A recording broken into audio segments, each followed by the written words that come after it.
Good morning everyone. आज हम बात करेंगे फ्रांस की क्रांति पर। विश्व इतिहास को पढ़ा जा रहा है। अब तक आपने देखा कि किस तरह से यूरोप में अमेरिका की क्रांति का प्रभाव विश्व के अन्य देशों पर भी दिखाई देता है। इसी का परिणाम हमें फ्रांस में भी दिखाई दिया। फ्रांस जो यूरोप का एक बहुत ही महत्वपूर्ण देश रहा है, 1789 ईस्वी में इसमें अनेक कारणों से जो परिवर्तन हुआ, उस परिवर्तन को हमने क्रांति का नाम दिया। और ये क्रांति फ्रांस के इतिहास में, यूरोप के इतिहास में और विश्व इतिहास में एक महत्वपूर्ण परिवर्तन लेकर आई। फ्रांस की क्रांति 1789 ईस्वी में क्यों शुरू हुई, उस समय कौन शासक था, क्या परिस्थितियाँ थीं, फ्रांस में ही यह क्रांति क्यों शुरू हुई, अमेरिकी क्रांति का क्या प्रभाव पड़ा और अन्य कारण कौन से थे जिसके कारण फ्रांस में ये क्रांति शुरू हो पाई, इन सभी की चर्चा आज हम यहाँ पर देखेंगे।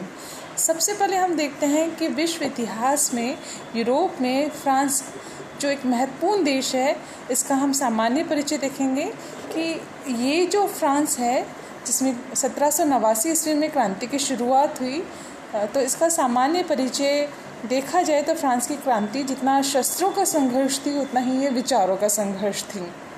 शस्त्रों का संघर्ष इसलिए कहेंगे कि एक तरफ तो समाज में विशेषाधिकार युक्त वर्ग था, दूसरी तरफ हम समाज में देखें तो अधिकार विहीन वर्ग था। फ्रांस के समाज की, राजनीति की, अर्थव्यवस्था की, प्रशासन की जो समकालीन परिस्थितियां हैं, सभी की चर्चा यहाँ पे की जाएगी। फ्रांस का जो बौद्धिक जगत था, उसने इस क्रांति के उदय में क्या योगदान दिया, इन सभी के बारे में भी विस्तार से यहाँ पे बताया जाएगा। तो इन सबको पढ़ने से पहले हम ये देखें कि उस समय फ्रांस में स्थिति कैसी थी। फ्रांस की क्रांति जो स्वतंत्रता, समानता और भ्रातृत्व की भावना पर आधारित है, जिसने विश्व को ये संदेश दिया है स्वतंत्रता का, समानता का और बंधुत्व का, इस फ्रांसीसी क्रांति को विश्व इतिहास में एक महत्वपूर्ण घटना के रूप में देखा जाता है। ये कहा जाता है कि स्वतंत्रता, समानता और भ्रातृत्व की भावना फ्रांसीसी क्रांति की शाश्वत देन है और नेपोलियन इस क्रांति की उपज है। अर्थात फ्रांसीसी क्रांति से ही नेपोलियन बोनापार्ट का जन्म हुआ। जन्म का मतलब उसने विश्व इतिहास में एक महत्वपूर्ण स्थान प्राप्त किया और विश्व इतिहास की घटनाओं को प्रभावित किया। फ्रांस के इतिहास में ही हम देखें तो इस क्रांति के परिणाम स्वरूप ही अनेक देशों में परिवर्तन देखने को मिला। जैसे अमेरिका और आयरलैंड की क्रांतियों का प्रभाव फ्रांस और अन्य देशों में दिखाई देता है, वैसे ही फ्रांसीसी क्रांति के भी दूरगामी परिणाम निकले, जैसे नेपोलियन बोनापार्ट जैसे व्यक्तित्व को विश्व को देखने को मिला, जिसके परिणाम स्वरूप विश्व में अनेक युद्ध, महाद्वीपीय व्यवस्था, विधि संहिता, इन सभी को हमने देखा। इन सभी की विस्तार से चर्चा की जाएगी। आज हमारा विषय है 1789 ईस्वी की फ्रांस की क्रांति और इसके उदय होने के कारण। इस क्रांति में हम देखें तो चूँकि 18वीं शताब्दी के उत्तरार्ध में फ्रांस में निरंकुश शासन व्यवस्था थी तथा तत्कालीन जो सामाजिक व्यवस्था थी वो दोषपूर्ण थी। आर्थिक जीवन बहुत ही शोचनीय हो गया था। विशेषाधिकार प्राप्त कुछ वर्ग थे जो अन्य वर्गों का, मध्यम वर्ग का, निम्न वर्ग का शोषण करते थे।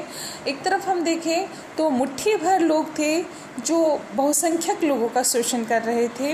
राजा के अधीन सामंत, मंत्री, अधिकारीगण और पादरी और धर्माधिकारी, चर्च के अधिकारी, ये मुट्ठी भर लोग थे।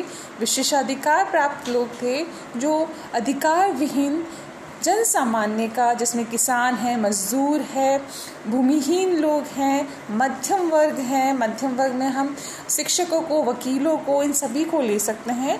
इन सभी का ये शोषण कर रहे थे। फ्रांस की यदि हम बात करें तो फ्रांस की भूमि का 5 से 10% जो हिस्सा था वो सामंतों के पास था और इनको इस पर कोई टैक्स नहीं देना पड़ता था। जबकि दूसरी तरफ हम देखें तो फ्रांस की जो बहुसंख्यक जनता थी, जिसको हमने देखा कि जिसके पास अधिकार नहीं थे, इसकी 80% जो इनकम थी वो इन करों को देने में ही बीत जाती थी। फ्रांस के लिए कहावत प्रचलित थी कि ऐसा कहा जाता है कि सामंत तो लड़ता है, पादरी पूजा करता है और जो जन सामान्य है ये कर चुकाता रहता है। तो इस तरह से हम देखें तो तत्कालीन जो फ्रांस की स्थिति थी बहुत ही शोचनीय बनी हुई थी। ये कहा जाता है कि यूरोप और विश्व इतिहास में फ्रांस में जो प्रतिक्रिया हुई 1789 ईस्वी में, इस प्रतिक्रिया को ही जो निरंकुश शासन व्यवस्था के विरुद्ध थी, आर्थिक नीतियों के विरुद्ध थी, समानता और स्वतंत्रता के लिए थी, इसे ही हमने फ्रांस की क्रांति का नाम दिया। फ्रांसीसी क्रांति बौद्धिक आंदोलन था, भौतिक दुखों के सम्मिश्रण का परिणाम था। इस क्रांति के पीछे कोई एक कारण उत्तरदायी नहीं था, अपितु राजनीतिक, सामाजिक, आर्थिक, बौद्धिक एवं अन्य कारणों ने मिलकर इस क्रांति के उदय में महत्वपूर्ण भूमिका निभाई। इससे पहले हम देखें कि फ्रांस की स्थिति कैसी थी जो क्रांति की पृष्ठभूमि वहाँ पर निर्मित हुई।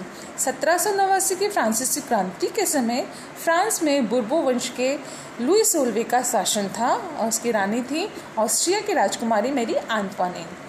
इन सभी की हम विस्तार से चर्चा करेंगे और राजा पर अपनी रानी का बहुत अधिक प्रभाव था। दोनों चाटुकारों के प्रभाव में थे। वर्साय जो कि पेरिस से कुछ मील की दूरी पर था, यहाँ पर ये भव्य जीवन बिता रहे थे। वर्साय के महल में ये कहा जाता है कि लगभग 18,000 लोग रहते थे, जिसमें 16,000 लोग तो राजा रानी की सेवा करने के लिए दास थे। इस तरह से हम देखिए भव्य और विलासी जीवन राजा और रानी का था और इन्हीं के जो सहयोगी थे, अधिकारी थे, मंत्री थे, चाटुकार थे, ये एक विलासी जीवन बिता रहे थे, जबकि जो जन सामान्य है, जो कर देता था, उसकी स्थिति बहुत ही शोचनीय बनी हुई थी।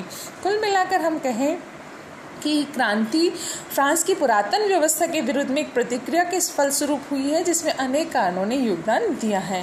क्रांति से पूर्व फ्रांस में राष्ट्रीय राज्य की स्थापना हो चुकी थी, जिससे अप्रत्यक्ष रूप से राजनीतिक एकता स्थापित हो पाई। फ्रांस का किसान सामंती शोषण के विरुद्ध था, सुधारों के पक्ष में था, जबकि सामंत राजनीतिक शक्ति प्राप्त करने की चेष्टा में थे। ऐसे में योग्य शासक के अभाव एवं दार्शनिकों के प्रभाव तथा जागरूक मध्यम वर्ग से क्रांति की पृष्ठभूमि फ्रांस में तैयार हुई। अमेरिका के स्वतंत्रता संग्राम ने इस क्रांति को प्रज्वलित होने में योगदान दिया। वहाँ से जो लोग लौटकर आए थे, लफायते इनका नेता था, फ्रांसीसी क्रांतिकारियों का, जिन्होंने नेतृत्व किया था इस क्रांति के उदय में। जब वो अमेरिकी क्रांति को देखकर वहाँ से लौटा तो उसने वहाँ के फ्रांस के लोगों को तैयार किया कि जब अमेरिका जैसा देश इंग्लैंड के विरुद्ध स्वतंत्र हो सकता है तो हमारा देश भी राजा की निरंकुशता के विरुद्ध संगठित होकर एक हो सकता है, स्वतंत्र हो सकता है, अपने अधिकारों को प्राप्त कर सकता है। इस तरह से देखें हम कुल मिलाकर तो फ्रांस की क्रांति अव्यवस्था के विरुद्ध थी, शासकों की मनमानी, शोषण, निरंकुशता के विरुद्ध थी, उनकी स्वेच्छाचारिता के विरुद्ध थी, जो भ्रष्ट और विलासी जीवन था उसके विरुद्ध थी। कहीं ना कहीं ये आक्रोश था जनता का, जो आक्रोश उन्होंने जब रोटी की मांग करी 5 अक्टूबर को और वर्साई के महलों की तरफ जब भूखे लोगों की भीड़ गई है, राजा रानी से रोटी की मांग की है, तो कहीं ना कहीं ये दिखाई देता है कि एक समय का आक्रोश नहीं था, अभी तो बहुत सारे कारणों ने मिलकर इस क्रांति को प्रज्वलित करने में, चिंगारी को उठने में योगदान दिया। तो हम देखें एक तरह से तो फ्रांस का जो माहौल था उस समय का बहुत ही शोचनीय माहौल था। आर्थिक स्थिति इतनी शोचनीय हो गई थी, उसके बावजूद भी राजा रानी फिजूल खर्ची कर रहे थे, अपव्यय कर रहे थे और उनकी विलासिता में और उनके वैभव में कहीं से कोई कमी नहीं आई थी।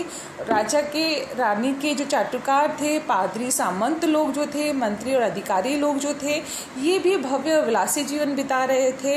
इन पर किसी तरह का कोई कर नहीं लगता था, जबकि जन साधारण को इतने सारे टैक्स देने पड़ते थे, चाहे वो प्रत्यक्ष कर हो, चाहे वो परोक्ष कर हो, चाहे वो नमक कर के रूप में गेबुल देना होता हो या धर्म कर के रूप में उनको टाइट देना पड़ता हो। इतने सारे कर जब जनता से वसूल किए जाते थे तो उनके पास अपने जीवन यापन के लिए बहुत थोड़ा हिस्सा बच जाता था। तो कुल मिलाकर हम कहें ये क्रांति किसी एक कारण के परिणाम स्वरूप नहीं हुई, ये राजा रानी की नीतियों के परिणाम स्वरूप, उनकी जनता के प्रति जवाबदेही के अभाव की वजह से शुरू हुई। आर्थिक नीतियों के खिलाफ ये शुरू हुई और इसको मौका मिला 5 मई 1789 ईस्वी के एस्टेट जनरल के अधिवेशन बुलाने से। ये कहा जाता है कि 1614 ईस्वी के पश्चात जो फ्रांस में विधानसभा है, इसको एस्टेट जनरल के नाम से जाना जाता था। एस्टेट जनरल के 3 भाग होते थे। प्रथम जो एस्टेट होता था, प्रथम जो सदन होता था, ये पादरियों का होता था जिसका एक मत माना जाता था। दूसरा जो एस्टेट होता था ये कुलीन वर्ग या सामंतों का माना जाता था, इसका भी एक मत होता था। और तीसरा जो होता था, इसको तीसरा एस्टेट या तीसरा सदन कहा जाता है, ये जनसाधारण का होता था। तो कुल मिलाकर 3 सदन होते थे, पादरियों के, सामंतों के और जनसाधारण के। और इसमें जो निर्णय लिया जाता था ये 2 मत से लिया जाता था। तो पादरी और सामंत जब 2 मत दे देते थे तो जनसाधारण का कोई मत माना ही नहीं जाता था। ये हम देखते हैं 1614 ईस्वी के पश्चात इस एस्टेट जनरल का भी कोई अधिवेशन नहीं हुआ था। तो इस तरह से हम देखें कि एस्टेट जनरल के अधिवेशन के अभाव में भी बहुत सारी नीतियाँ, बहुत सारे कानून, नियम वो फ्रांस में नए नहीं बन पाए थे। कर लगाने का अधिकार एस्टेट जनरल को था। ऐसे में हम देखें कि जब 175 वर्षों में एस्टेट जनरल का कोई अधिवेशन नहीं बुलाया गया और इसको बुलाने की जब मांग उठने लगी तो राजा और सामंत और अधिकारी वर्ग वो अपने अधिकारों को कहीं से छूटता हुआ महसूस करने लगे। ऐसे में एस्टेट जनरल की मांग बढ़ने लगी और राजा को जब बुलाने के लिए विवश होना पड़ा तो यही क्रांति का तात्कालिक कारण बना। फ्रांस के इतिहास में हम देखें तो इन सारे कारणों ने मिलकर इस क्रांति का बीजारोपण किया और इसके परिणाम स्वरूप ही 1789 ईस्वी में एस्टेट जनरल के अधिवेशन को बुलाए जाने के साथ ही इस क्रांति की शुरुआत देखी गई। कुल मिलाकर हम कहें कि फ्रांस की क्रांति जो 1789 ईस्वी में शुरू हुई ये किसी एक कारण का परिणाम नहीं थी, अपितु अनेक कारणों ने मिलकर इस क्रांति को शुरू किया। इन सभी की चर्चा हम करेंगे आगे